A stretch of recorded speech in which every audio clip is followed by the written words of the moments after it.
Welcome to Simple Photoshop Projects with Adobe Education Leader Sean Glumace. Today we're going to be going over clipping masks. There's lots of great things we could do with them, and they're one of the most powerful tools in Photoshop. And we're going to be creating a bullseye with 4 different images. So we're going to be drawing shapes and then applying those images with the clipping mask with those shapes. So to start off, we're going to do File, New, and we'll call this Bullseye. And our width and height, we're going to make this square. So we're going to do in inches today. So we'll do 5 inches by 5 inches. And we don't need a large image. We're going to keep the file size smaller. So we'll do 150 pixels per inch. Color mode is RGB and background contents is white. So it gives us about a 1.5 megabyte size image to start working with. We'll hit OK. This will open up our canvas. I want to go over how to work with our guides. So I'm going to go under View, and we're going to set a new guide. And we'll start with the horizontal guide, and we'll put it in at 2.5 inches. That'll place it in the middle. What we're going to do is place 2 guides, horizontal and vertical. So vertical and horizontal. And that'll give us the middle point of our layout. We'll hit OK. And that gave us our horizontal guideline. We'll do the same thing again. View, new guide, this time vertical, and 2.5. So half of my canvas size of 5 inches. Now we're going to be drawing circles and using them as clipping masks. So we need to draw our first circle, and under our tools we have our rounded rectangle tool. I'll select it. And if I start drawing, it's going to start from the corner and draw out. If I hold down the Shift key, it'll be constrained, so we'll get a perfect circle. But I want to draw right from the middle here. That's why we drop the guides in. So if I hold down the Shift key and I click and start dragging, you'll see my shape is not going out from the center. And I actually selected the wrong shape, but that's fine.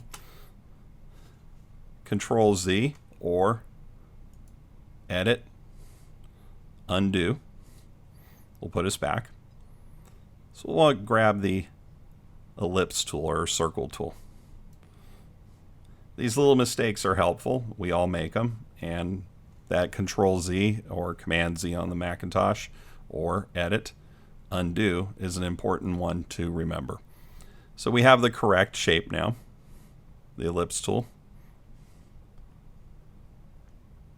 And if I click, hold the Shift key, and I start drawing, you'll see it draws from that point. But if I throw the Alt key in there, it will draw from that center point. I'm going to draw, and I'm going to leave myself a little bit of a margin all the way around, and I'll let go. And if we look under our layers, we now have Ellipse 1. It's got a fill of white. If we want to change the fill color on an object, I can double click on the thumbnail and I can change the color. So I'm going to make it red just to make it a little bit easier. And anytime we draw another one, which we will, it'll be red until we change that color. So we have our circle here. Now we need to bring in our image that we want to put inside this area. This is going to become our mask, and only this area will show up. So only the red area shows up. The image will be inside of it. So we'll do File, Place Embedded. And if you downloaded the Bullseye project files, there's going to be 4 images in here: fire, sand, sky, and water. We're going to start with the sand, the darker on the outside. Then we'll do probably the sky or the water, the next one. Then we'll do fire, and then we'll do one of the light ones. So we'll alternate through. So we'll start with sand. If you double click, it will place it. Now mind you, it doesn't fill the entire area, so we need to make it a little bit larger. This was a large image to start with, so it won't get resolution fuzziness if we blow it up a little bit. When we do a place like this, it automatically fits to the size of the canvas. So working with large images allows us to do this. I'll grab one corner. You may have to have the move tool selected as well. So you can come up and select V on the keyboard or move tool. And if you're trying to select and it is not selecting, you're not getting anything, make sure you have auto select or show transform controls on. So I'll grab one corner and hold down the shift key. I'll come and grab the other corner, and this will fill up the area.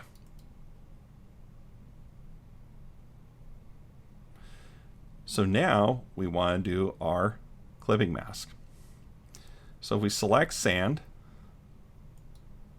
and we come up and do create clipping mask, you'll notice before I do this that my sand is on top of my circle. You don't want it the other way around. And you want to select the object above whatever shape you're going to use as a clipping mask. So the fill, this sand, has to be above the shape. Then, in the pull down, create clipping mask. You can also right click and do this as well. You'll see what happens. The red area becomes the mask and only allows any image that's attached to it to show through. You'll see this little arrow that's here that says this clipping mask is based on this shape below it. So now before we move on, I want to throw a little bit of our layer effects in here. So if I try applying a layer effect right now, it's going to apply it to the sand. We won't see it. So we need to select the ellipse one. And at the very bottom, there's a little FX for special effects. It's a layer style.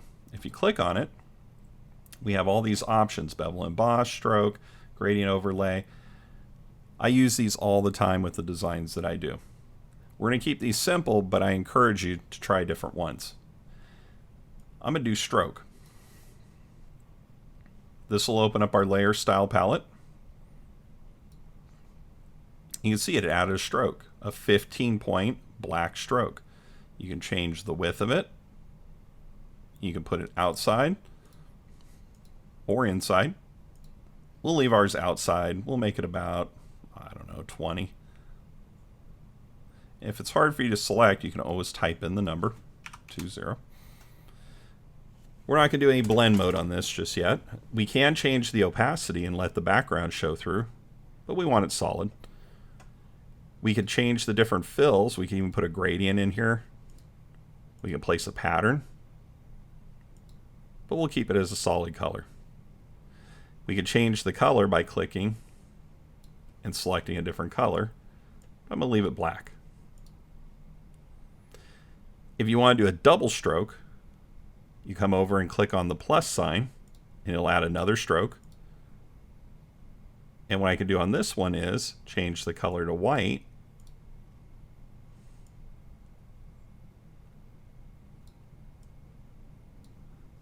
And we'll do inside.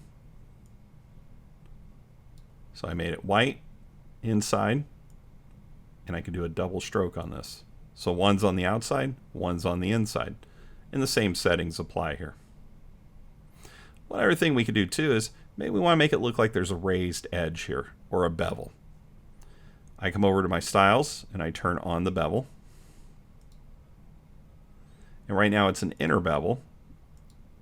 Outer bevel, you can see the edge. But the inner bevel right now is competing with that white line. I can make it a little bit bigger, and you can see we have a bevel. It's light on the top, dark on the bottom because our light source is coming from the top. We can change the light as well. We'll be going over the layer styles in another video soon, and in much more in depth than we are right now. So I'll hit OK.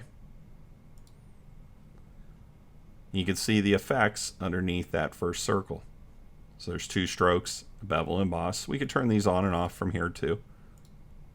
Maybe I don't want the bevel emboss on. I can turn that off. It's still here. I can change it by double clicking and editing it, or I can turn it on with the eyeball next to it. So now we need another circle, and we want it on top of sand. So I'll select sand. I'll come grab my ellipse tool or circle tool. Same thing, I'll start right in the middle, hold down the shift key, click and drag, and then if I select Alt, it'll draw out from the center.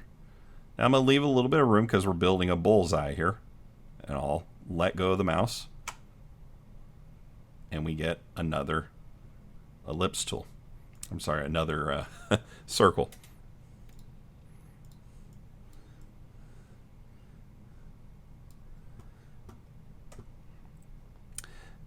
Now we're going to select our ellipse 2. We want to place the image on top of it. So we'll do File, Place Embedded. And this time let's do the sky. And that one does fit, but I'm still going to increase the size. So I'll grab one corner and hold down the shift key. And the same thing in the other corner, holding the shift key, and then I'll double click. And just like we did before, I'm going to select sky, hit the pull down, and create clipping mask.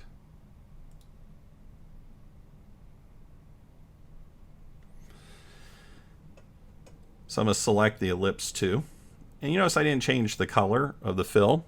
That's fine because we have the image inside here. And I'm going to do a layer effect on this. And we'll do stroke. This time I'll do white. We'll make it a little bit smaller. Doesn't have to be as big. And this time too, I'm going to add a drop shadow, just so this has a drop shadow. Now you'll notice my drop shadow here pulled up from something I used in the past. Yours is probably going to be black, but we can adjust this. And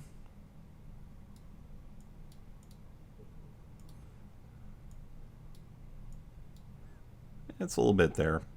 I'm going to turn it off. And actually, I'm sorry, I hit outer glow earlier.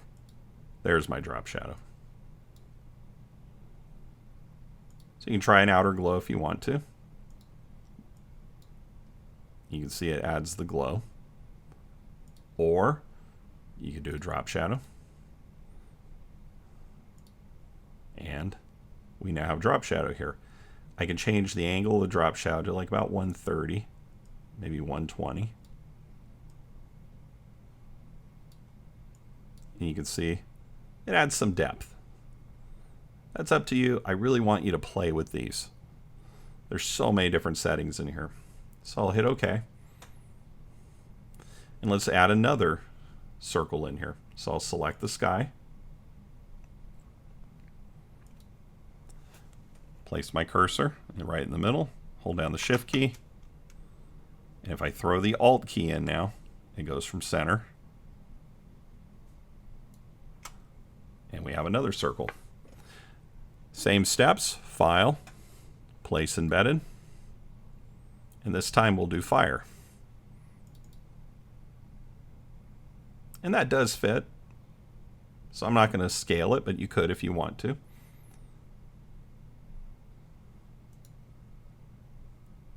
I'm going to select it in the layers, and we're going to go Create Clipping Mask.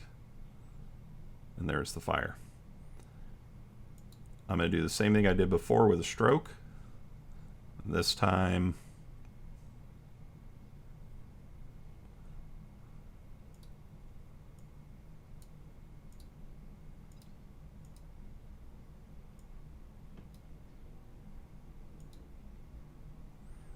throw it in there. And I'm glad I did this.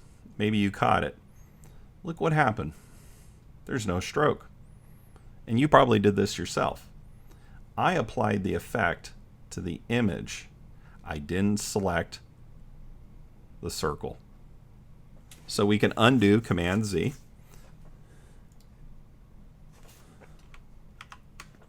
Or edit, undo. I don't want to do undo the clipping mask, but we can undo that back. And now I'll select the ellipse 3, or my circle, and apply the stroke. And you'll see it appears. So I'm glad I made that mistake, because it's probably something you would do. You select fire, you're trying to apply all these layer styles and nothing's happening. So I'll leave it black. And having this on the inside allows me to do that drop shadow. If I had it on the outside, the drop shadow would have to be larger. So always keep that in mind. You may not see a drop shadow if your stroke is on the outside, and watch the stroke change versus the inside. So we'll stay inside on this. I'll hit OK. And I did this on purpose as well. I forgot to add the drop shadow. So I can always go back, hit the FX, and do drop shadow. That's a pretty large drop shadow. So we can change the distance here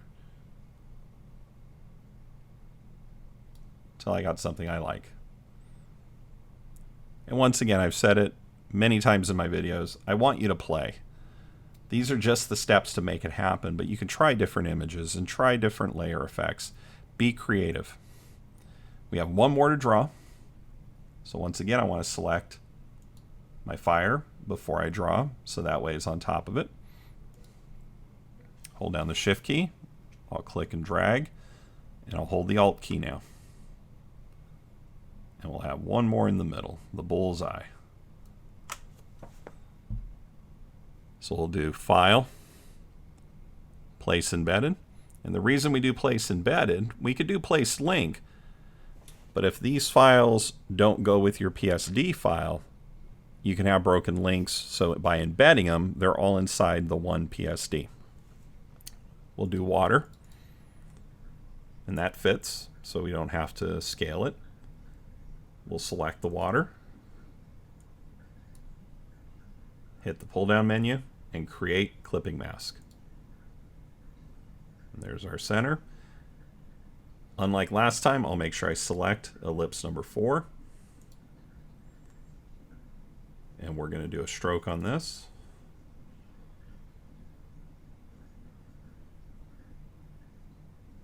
And we'll hit OK.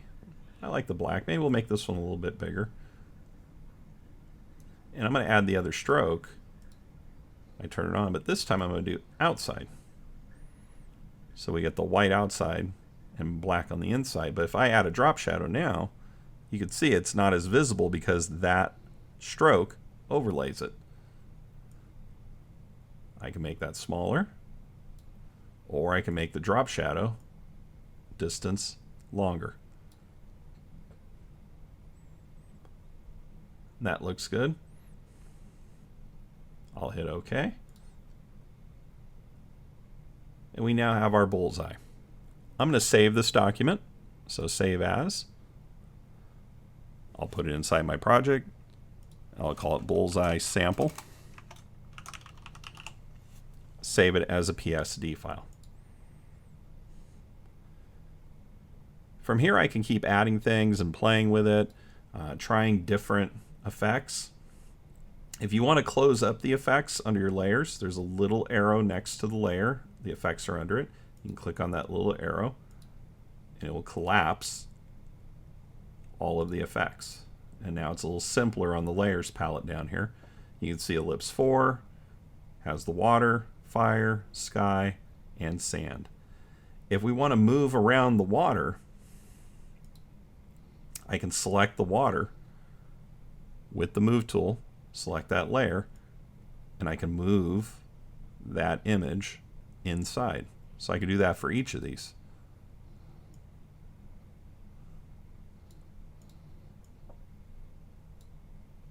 And the sand really is the same all the way around. So it gives us a lot of flexibility. We can turn these on and off. And because they're connected, if I turn off the ellipse, the fire also turns off because they're all part of that clipping mask. So it looks good. I encourage you to play with your layout. This is a simple, really just 4 circles and 4 images. But you can see adding in these layer effects adds depth. We can do lots of different things with it. And I really encourage you to try out all the different things under these layer effects. Play with them. You can't hurt anything. You can turn them off and remove them. You're not changing the images permanently. These are just attached, and if you don't like them, turn them off, delete them. So last thing is saving this file. So we've already saved it as a PSD. Now we need to save it as a JPEG. So we'll do File, Export, Export As.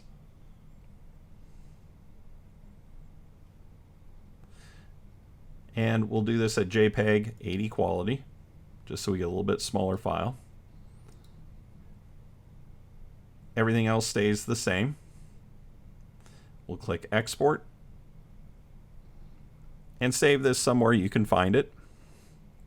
In my case, I'll put it in the Bullseye project. We'll call it Sample. It's a JPEG. It won't overwrite the PSD because this is a .psd file. This is going to be a .jpeg file.